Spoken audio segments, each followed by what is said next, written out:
Welcome to Policy Focus. Compliments of the season. It's a festive season as people relax to enjoy the holidays with a lot to eat and drink. That is for those who can afford it. Today we're looking at food and nutrition. What are the national policies surrounding food and nutrition? This is a good time to talk about food and nutrition.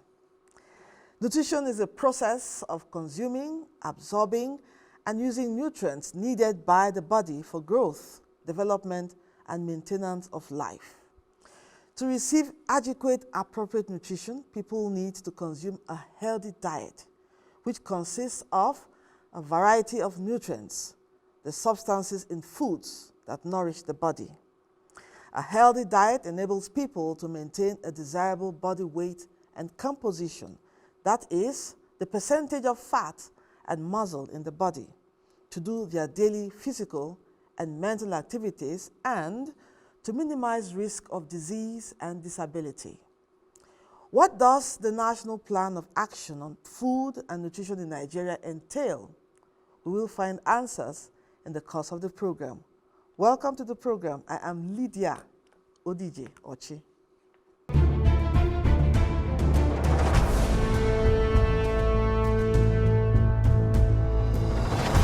Before we go on, let's take our news update.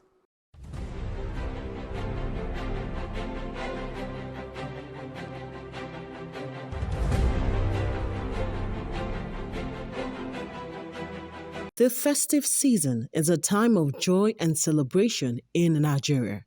However, one of the challenges that accompany this period is the noticeable hike in price of goods and services. This phenomenon has become a common cause for concern among Nigerians as it affects their purchasing power and overall enjoyment of the festivities. Taking a look at food prices at the Bukuru market in Jos Plateau State during the festive period, business owners expressed concern over the low level of patronage they are experiencing. They are coming, but it's not like before, because things are very hard. Things are so high, my daughter, very exorbitant. Like I said, a measure of rice, 1,009. This one, 1,400 they said. The low quality, 1,003. How should a poor person manage anyway? See how it is. We've just been sitting since morning. The patronage have really reduced.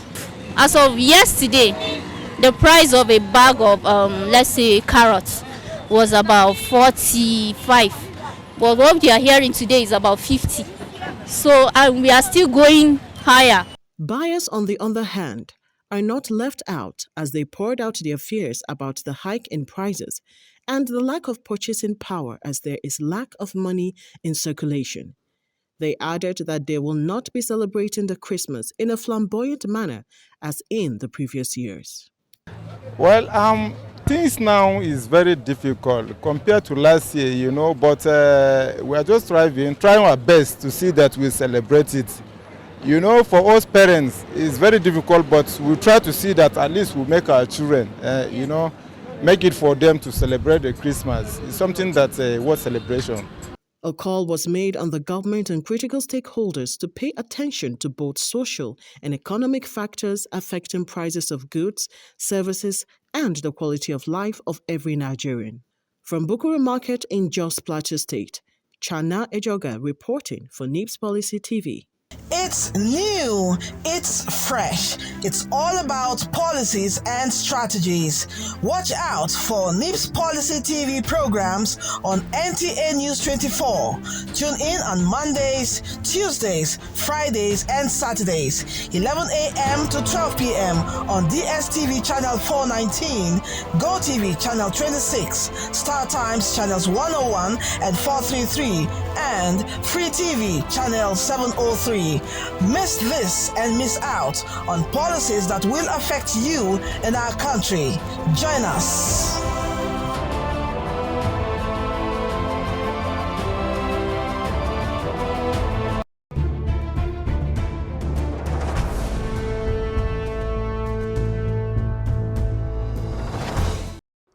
National Plan of Action on Food and Nutrition in Nigeria is a planning instrument with a national coverage, with an overall goal to eliminate hunger, food insecurity, and malnutrition.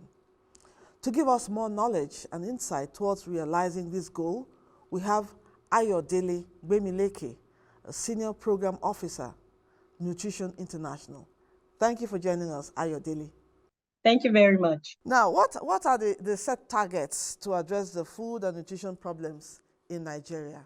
So one of the key targets for addressing malnutrition in Nigeria is actually addressing the high prevalence of stunting, wasting, and underweight. Those are the when we talk nutrition, those are the three key indicators we usually look at. And currently in Nigeria, we have very, very high prevalence of stunting. More than 37% of our children are stunted, and that relates to, if you have about 5 children, 3 of them will be stunted, something like that. And you will not even appreciate the level of stunting we have in Nigeria until you go to the field yourself to see what is actually happening. The other day I was somewhere, we're having one of our field trips, and I told myself, so this is really true that we have stunted children, because I saw children in their numbers, in their hundreds, coming to their parents bringing them from far and wide, to receive Harry UTF, which is the intervention that the government is actually using to reduce the is like a treatment for malnutrition. Whereas at the level we are in now, we should be considering prevention, measures. But malnutrition is real in Nigeria. And one of the indicators, like I said, is checking the stunting level, the wasting, and the underweight. Thank you. Now, how workable is the plan on ground to reduce starvation and chronic hunger? Yeah, nutrition is multi-sectorial in nature. So different departments, different government ministries are actually having different plans to address malnutrition in the country. For instance, the overall body governing malnutrition, as in working in that coordinating and planning for malnutrition in countries, the Ministry of Budgets and Economic Planning. And so they have a multi-sectorial approach whereby we have the different MDAs and ministry have either a department or a unit of nutrition, and each of them have different work plans to address malnutrition. So I can speak to the one I'm actually very familiar with.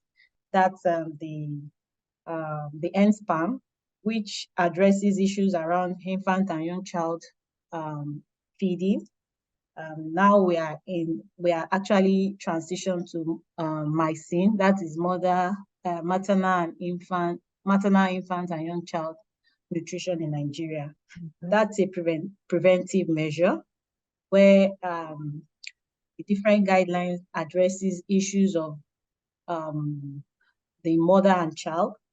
Mm-hmm. And so we're able to link both together, and the issues of exclusive breastfeeding, young child feeding practices, looking into the other areas around difficulties in feeding, especially what are the challenges we have with practicing breastfeeding, exclusive breastfeeding in Nigeria, and also putting the code of breast milk code in place to ensure that it is being enforced. We are not promoting other substitutes for breastfeeding in the country. And I think there are different bodies that are actually championing that in Nigeria. Then if you look at the other areas, is also around, growth monitoring in the of children to kind of follow them through and to quickly raise an alarm if they are not growing properly. And this also includes, providing supportive supervision to the health workers at the clinic, conducting trainings, making sure they have the necessary tools and job aids to help implementation. And also there's this other part of having the demand creation approaches, that's behavioral change interventions to ensure that people, first of all, have increased knowledge about the issues of malnutrition in country, and that they are also able to, know where to seek help from. They are also able to demand, what services they have in the facilities, and are also able to, have the support they need from all different areas. For instance, the support of their spouses, the support of the community, the support of even the health workers, because there are instances where the health workers themselves are the ones that, their attitudes are the ones that don't even help mothers utilize the facilities or utilize health services. So those are some of the behavioral change approaches.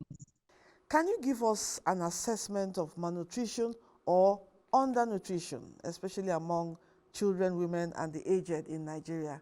The levels of stillbirth weights, neonatal deaths, maternal mortalities, and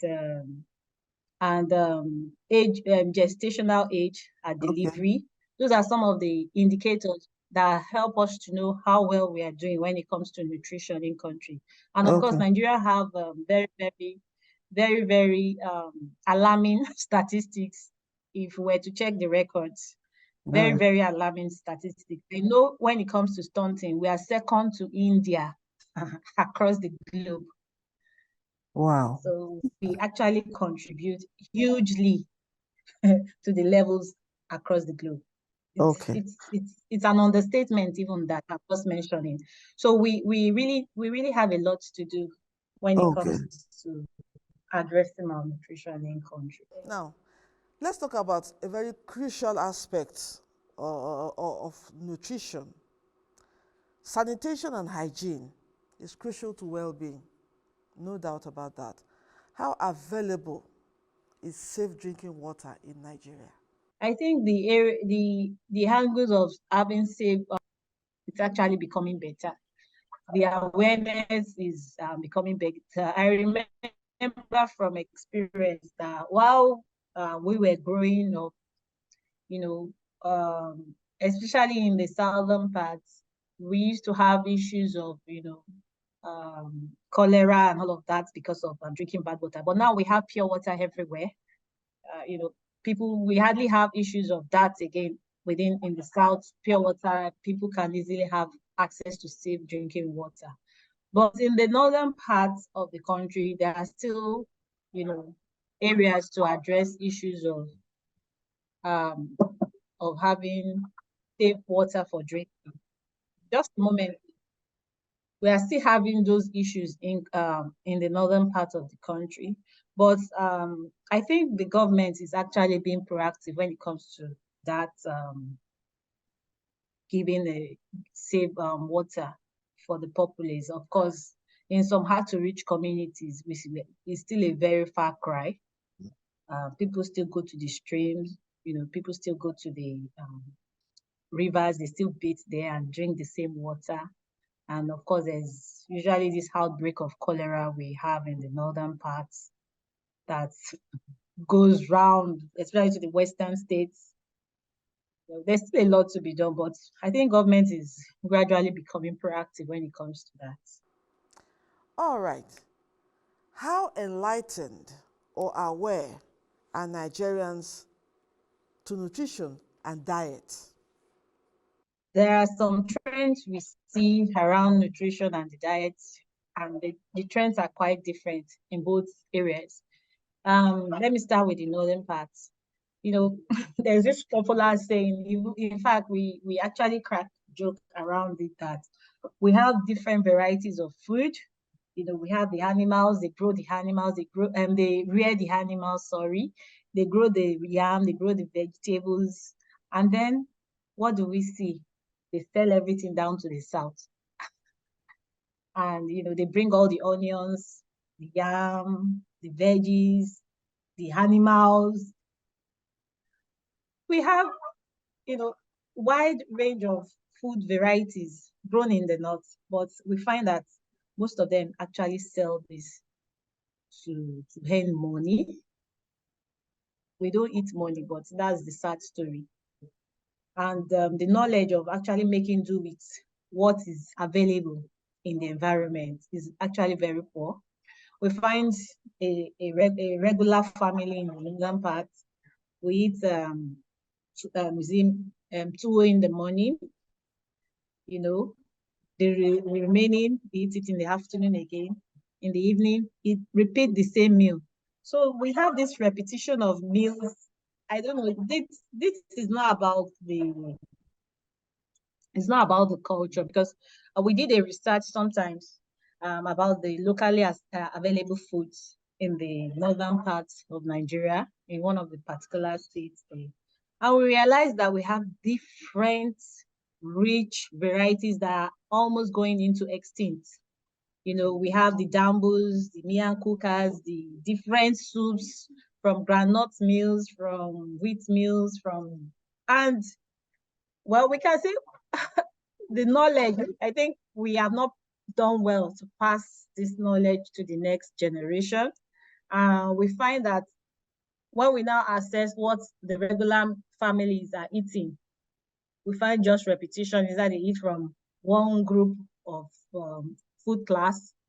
They eat the same thing morning, eat the same thing afternoon, eat the same thing evening. And when you do nutritional assessment, that's the anthropometric assessment for the children, you find very high levels of stunting, wasting. Sorry, wasting is what I was actually looking to answer, and underweight. And you wonder, what is all this? We have all this food. Why are we not using what we have locally available to us to, prepare great diets that are rich and that will benefit our society? But I guess it's all about the transitional changes we are having, the change of culture that we have. For instance, you find Indomie even in these rural places, and they eat the Indomie just like that, empty calorie, let me use that word. Same thing is even happening in the South. Let's go back down to the South now. The real traditional food that we usually eat, these different rich soups with meat and fish and all of that, is also gradually, being replaced with issues around burger, or having chicken pie, having chicken and cheese, having all those, very, very unhealthy meals on our plates. So those are some of the knowledge is, we have this food, but I think one generation must have failed the other, not passing these skills, to the other generation. Because if you look at the older generation, they actually eat well. They eat what they have.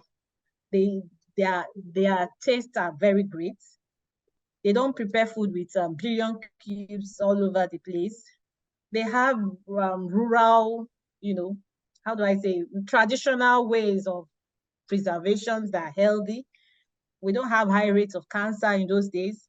So a lot of changes have happened. Okay, now you're just saying that people are not using, people are not using what we have. Now, what is being done to create this knowledge or awareness among Nigerians about eating the right foods and eating a healthy diet?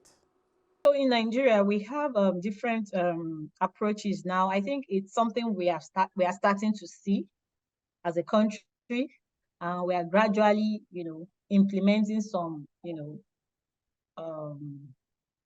strategically putting some things in place to ensure that our populace starts to know about the importance of this. For instance, we usually celebrate alongside with the rest of the World Breastfeeding, week.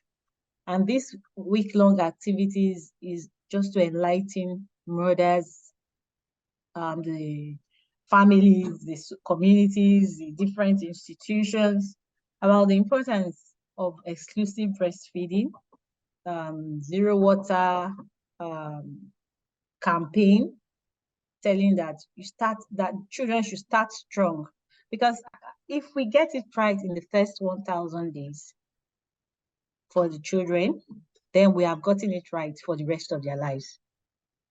So those are some of the campaigns that is going on nationally now to ensure that we start to create this awareness. And we also have this media sensitization, because we realize the importance of media to help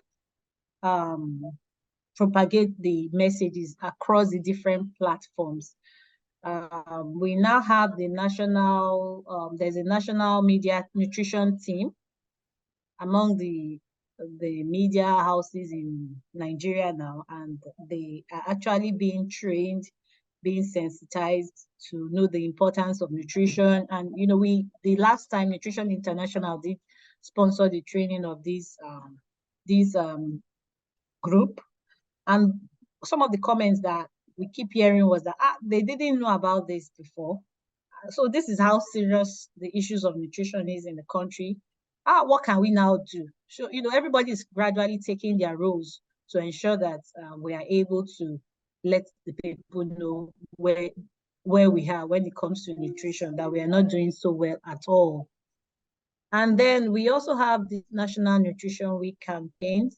It's also a way to try to propagate the messages about nutrition, about food security, issues about climate change, how it impacts on nutrition, and the different issues. We've had different topics in the past about 5-star diets and something that is healthy for your plate every day to do. All right. So those are some of the campaigns. Then we have different partners also, working in their different spaces to start to raise awareness about healthy meals, healthy diets, and healthy lifestyle generally. Now, talking about a healthy lifestyle, with the current harsh economic realities, how can the ordinary Nigerian ensure good nutrition? Yeah, no doubt we have each challenge when it comes to the hard economic lifestyle we face right now. No doubt about that. But even at that, we thank God. We really thank God for our country, because we have good weather. The impact of climate change is not as serious or as severe as we find in some other regions of the world. We still have areas. We still have the different. So many people can still have home gardens around them, can rear animals. Like now, I'm sure you will be hearing the sounds of animals all around me here. We have fish ponds. People can still be and Nigerians are very resilient, I can tell you. We always find a way to ensure that we have food on our table. So it's just for us to continue to create that awareness that where you can grow your vegetables, rear animals. You don't have to sell them. Please eat them. They are something that you and your children will need for a better life. And then, when you start to go back to the farms, it doesn't have to be an elaborate big farming, just something in your homestead that you can do to ensure you have healthy foods, vegetables, grow them. There are now different, we even have vegetables being grown in the pots now. People just plant it around their homes, can make healthy meals. We have fish ponds. I know I do that as well. We have we rear fishes, catfish. They are easy to just 1 or 2 people can have those meals around them. The times are hard, no doubt, but I think Nigerians can still be very resourceful if they are given the knowledge and they are motivated to go ahead. In fact, a very good example, yesterday we paid a visit to Director General's residence here in the National Institute, and we were shocked. When we got there, it looked like an animal farm. He had cows, goats, rams, chicken, all over the place, turkey. In fact, everywhere was covered with animals, and we're really surprised and encouraged. Really, that's a good one. Now, let's talk more. What should be the role of the private sector towards realizing the national plan on food and nutrition? Look at the education sector. It's the private sector that is actually, driving that sector right now. Look at the health sector as well. It's the private sector that is actually driving that. And that's how we are able to sustain some of our institutions, some of some of the things that we still have in country. That's how we're able to sustain it. So the role of the private sector is very, very key. As we start to engage them, even in the issues of nutrition, for instance, nutrition commodities, those are some of the things that they can look into.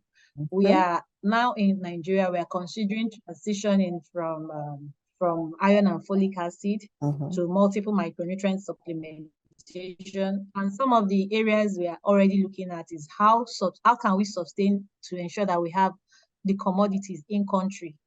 Right now, we don't have that in country. So the private sector is actually key, because if we have these things manufactured in country, like if, for example, the zinc low RS that we use in the treatment of diarrhea, about some few years ago, they were not readily available.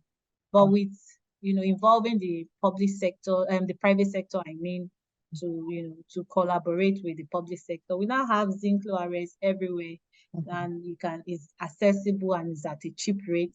So the private sector have a role to play to help make some of these nutrition commodities, the RUTF, for instance, that is being used for the treatment of malnourished children. Some couple of years ago, they were not available in country, they were being imported. But now with the engagement of the private sector, we have them produced locally. We even have better varieties of these things. Because like I said, Nigeria is blessed. We have great weather that is still very, very friendly to us. So all we need to do is to harness what we have in country, the resources, and this is where we will need the private sector to invest in and help make these health commodities that we actually need affordable, available, and accessible to the masses. Now, Thank you. We're in the festive season now. Christmas is around the corner. What would be your idea of a healthy diet or good nutrition looking at our Nigerian food? How should people eat right during Christmas or beyond? What we usually preach when it comes to nutrition and healthy diet is to color it up. Make sure on your plate, for instance, is full of colors. Because once you can have that, at the back of your mind that you need colors on your plate, then you are certainly going to be sure to be eating healthy. For instance, the different colors, maybe if you are eating from the different food groups we have the carbohydrates.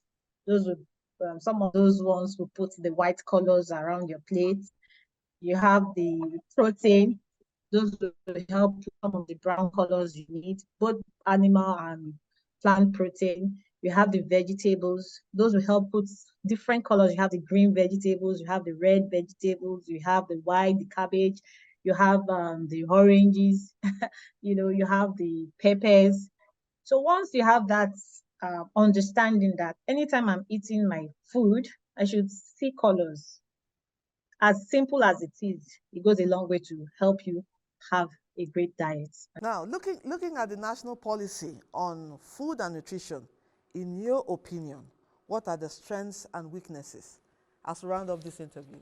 It's for us to actually, be committed to create budgets for implementing nutrition activities. Like we know, I think we now there are directives that there should be nutrition departments in every MDAs and all of that. But where are we with that? I know it's only in the Federal Ministry of Health that we now have a nutrition department fully in place. Yet we don't yet have that all over, but there have been these directives to do that. And also when it comes to procurement of commodities in country, where are we with that?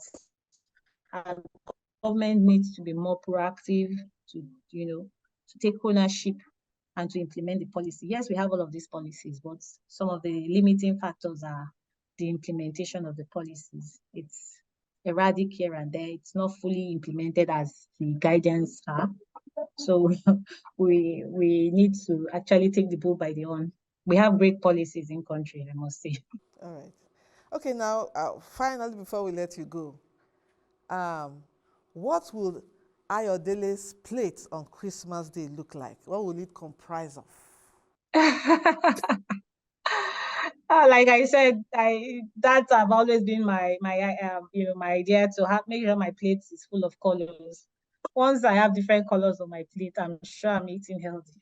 It's as simple as that, very simple, but it goes a very, very long way to ensure that you are going to be having the right meals.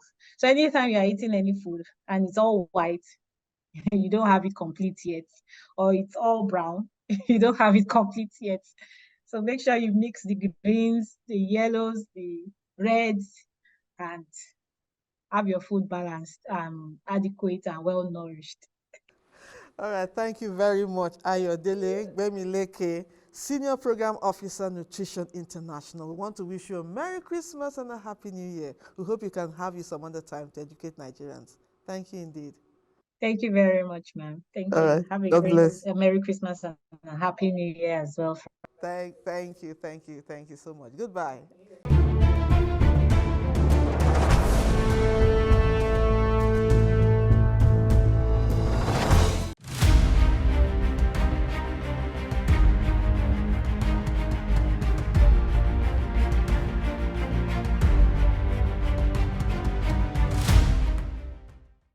We're talking about nutrition today and lifestyle.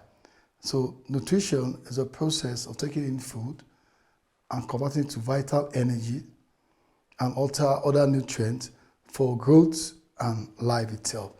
So we with respect to the stage of nutrition, about getting the food you eat, when you take, then your body is on its own converted to what is being needed. And with regards to lifestyle and nutrition, these days many of us don't really know what to eat or how to eat them. Like I always tell my patient, a very diabetic patient, what amount you take in of this particular, if it's carbohydrates or proteins or fats or what have you.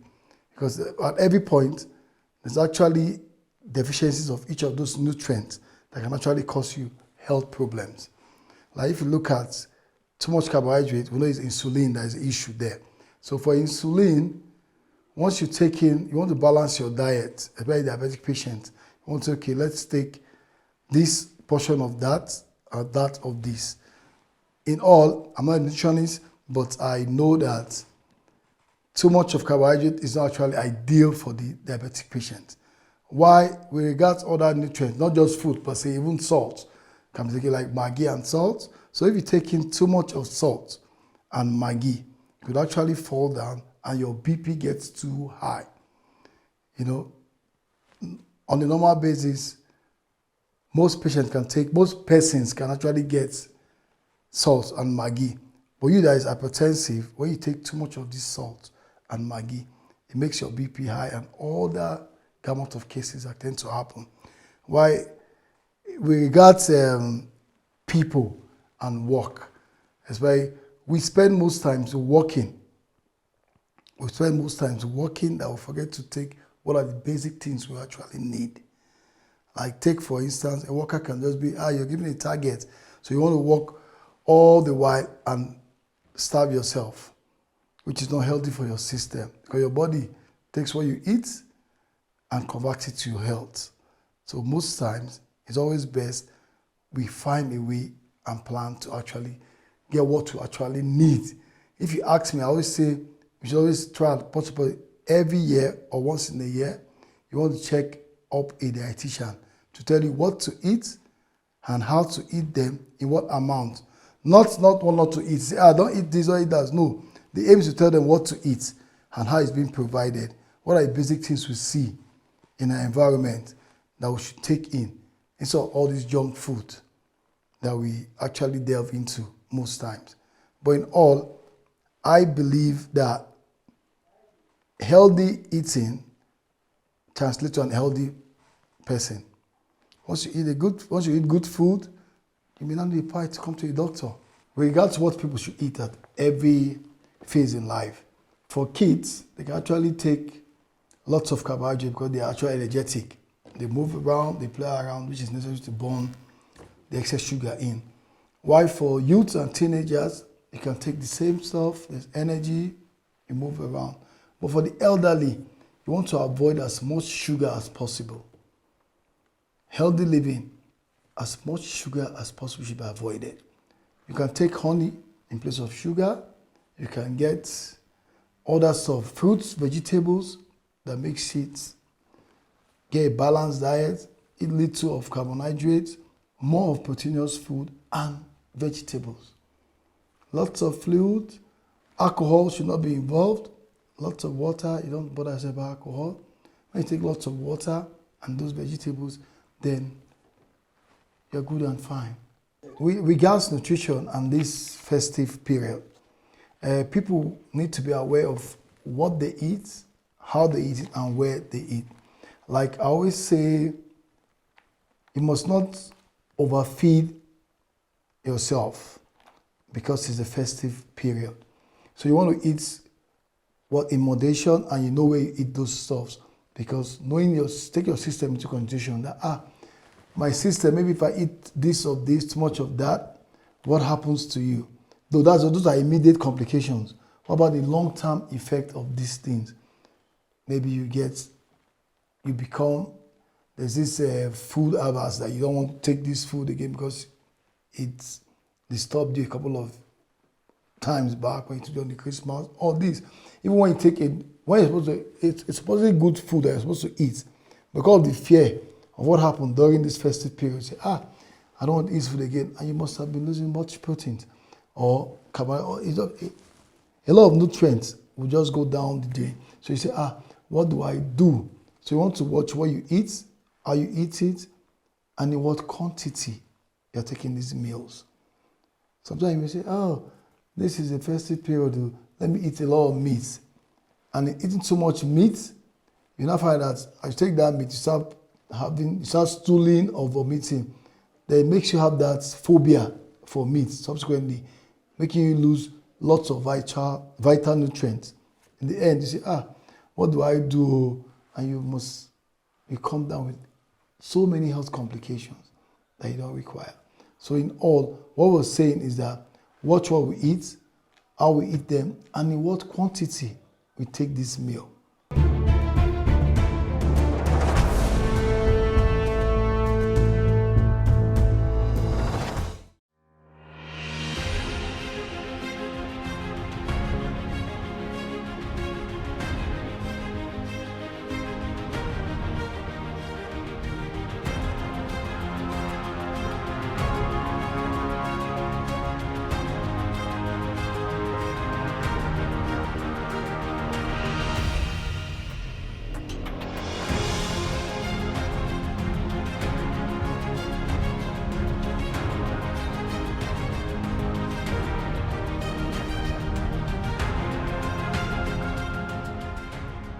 It's a festive period. Now, what is the mood like in Jos? Let's take a look.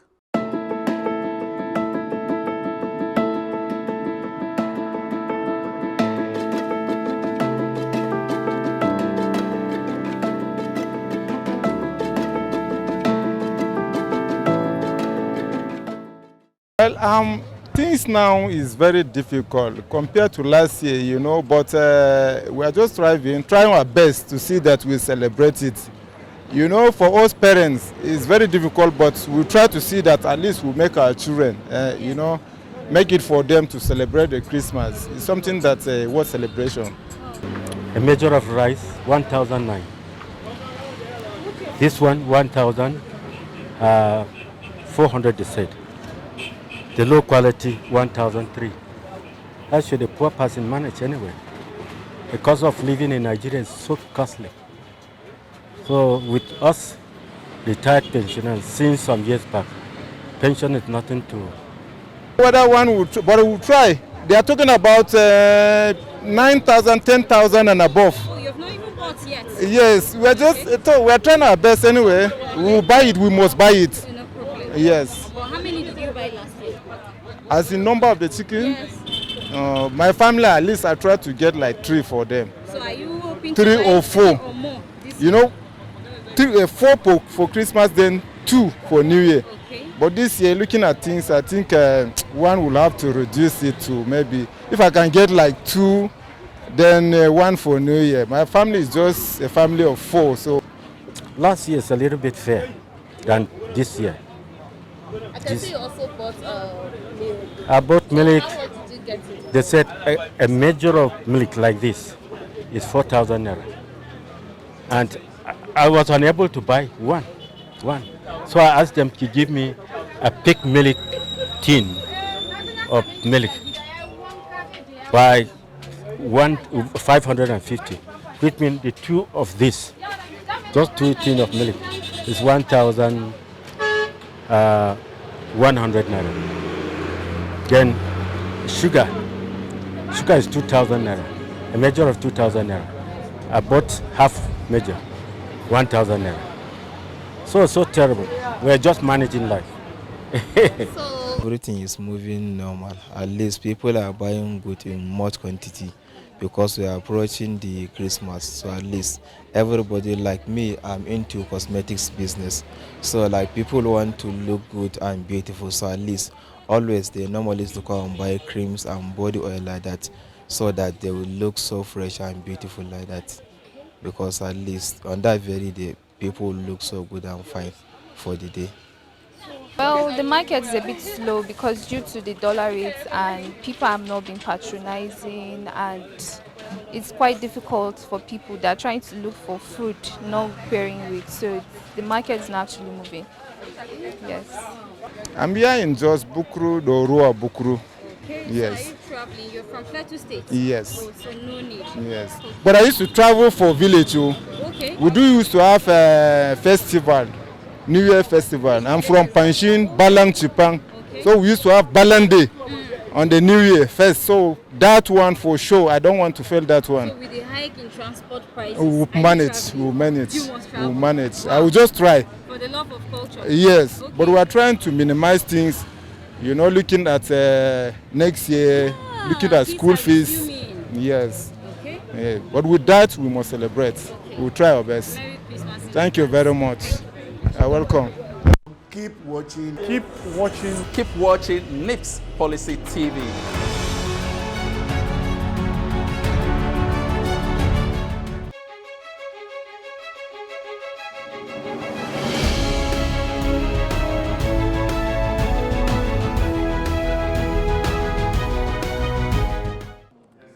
Hello and welcome to our alumni chat. Today our chat is on a very important person, another MNI, and we're going to talk to him about everything you need to know concerning his experience as a participant. So welcome to this segment on our program. Thank you for joining us. I'm Lydia Odijoche. Now, thank you for joining us. What was your experience like as a participant while you were at the Institute? During our time, it was quite hectic, stressful, so frustrating at the initial time. But in between the time of our course, everybody started enjoying it. Okay. It was a stress filled with excitement, anxiety, zealousness to make it work. Because by the middle of the course, we have already seen the benefits and the advantage of coming to that school. Okay. Now tell us, how has the experience imparted on your person and your career and your life generally? My own is the evidence is too much. In my state, my going to Nipss brought a revival in the whole state. I began to do things I was not able to do before. My way of handling things changed. I became a team player. after my studies, I was able to make use of the knowledge I gathered from Nipss. I introduced a lot of programs that was not in the States. Okay. For example, I introduced one student, one skill in Enugu State. You can't go to university except you empower yourself and study and acquire one skill so that you can take care of yourself. And my going to Nipss challenged my governor. After me, he brought 55 people to Nipss at the same time because he felt like duplicating me in the state, and that made his work easier. Now, can you tell us what your philosophy of life is? My philosophy of life, as long as this God is in heaven and we're on earth, there is nothing that is impossible. I believe so much in time, patience. Whatsoever thing you are doing, give yourself time and be patient with God. At the end of the tunnel, something good must come up. Very inspiring. Patience, patience. Very inspiring. And ability to love and care for everybody that comes around you. What is your take on the narrative that Annie is an elitist group? But it's true. Are we denying it? It's true. You find out that if you are not an MNI and you are in midst of those who are not MNI, you find it difficult to flow with them. And what I notice is that most people don't want to learn from us. When we finish and we go back to our states and our parastatals, they find it difficult to learn from us. Some of them are jealous. Some of them are envious. Some of them tend to strive with us. But you cannot cover it. You can't cover the light. This moon and sun, you cannot cover it. And MNI is like a sun that shineth brighter and brighter. So there's no two ways about it. We didn't make it so, God made it so. How impactful has the association been to the National Institute? You know that Annie is an offspring of Nipss. So as far as I'm concerned, no Nipss, no Annie. So they are interwoven. There is a teamwork between Annie and Nipss, and there's a kind of networking. We do things together. Tomorrow they will be going back to Jos, and all of us are going with them. Okay. Annie is Nipss, and Nipss is Annie. Okay. The only thing is that we are Nipss in the society. They are Nipss inside Kuru. It's one family. I like it. It's I one like the way family. you put it. It's one Okay, family. now, how can Annie support Nipss Policy TV? Starting from myself, I'm the National Welfare and Social Secretary of Annie. A lot of things I'll be doing within these 4 years. I'll be their officer. I'll partner with Annie TV. And I'm very grateful to God who made it possible under Professor Shola Adeaju. I was aware of the time he was working day and night to see that this thing comes true. So we need to start sending our programs, information messages to the TV. And equally, it is our duty to tell the world about it. Bringing our friends to come and partner with Nipss by making use of the TV. Me as a person, I have that plan in my agenda to do so. Yes. Now, who is your mentor and why? Mentor, I have so many mentors. I have so many mentors. Maritally, my mother is my mentor. Maritally. Spiritually, I have a mentor. Prophetess Mrs. Usuji. She's my mentor spiritually. Career-wise, by probably will I say my studies. I don't know what to say in that one because I wouldn't want some people to be angry. When I was in Nipss, Paramalam was purely my mentor. I was copying her in everything. Even Professor Shola He's still one of my mentors. Then coming to my university, you may not know her. I had a mentor, is in the University of Nsukka. Her name is Dr. Edith Nwosu of Enugu campus. That's why I say I have so many mentors, not one. Okay, now finally. Yes, and when you come to my, how do I put it? The business, what I'm doing now, I have an NGO. Ngozi Ezilo is my mentor. I follow her footstep when it comes to the work of NGO and touching the lives of people in our society. Thank you so much for being our guest on Alumni Chat. Thank you so much indeed. We appreciate your time. Thank you, my sister. God bless you. And that's it on this segment. The program continues. Don't go away.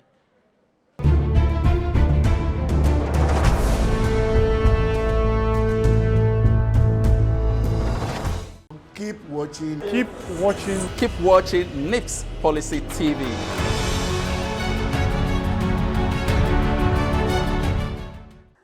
The Director General, National Institute for Policy and Strategic Studies, Professor Ayo Omotayo, has a good message for everyone.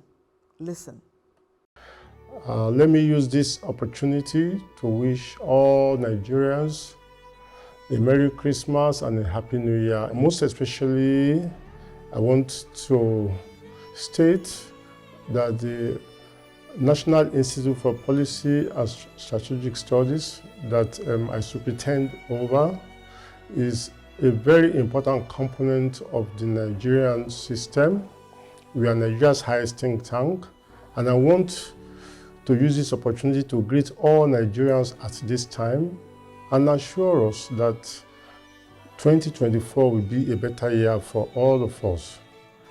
I want to welcome in advance participants of Senior Executive Course 46 who we expect to join us first week in February, that the National Institute is waiting for their arrival, and we look forward to working with them as we did with Senior Executive Course 45.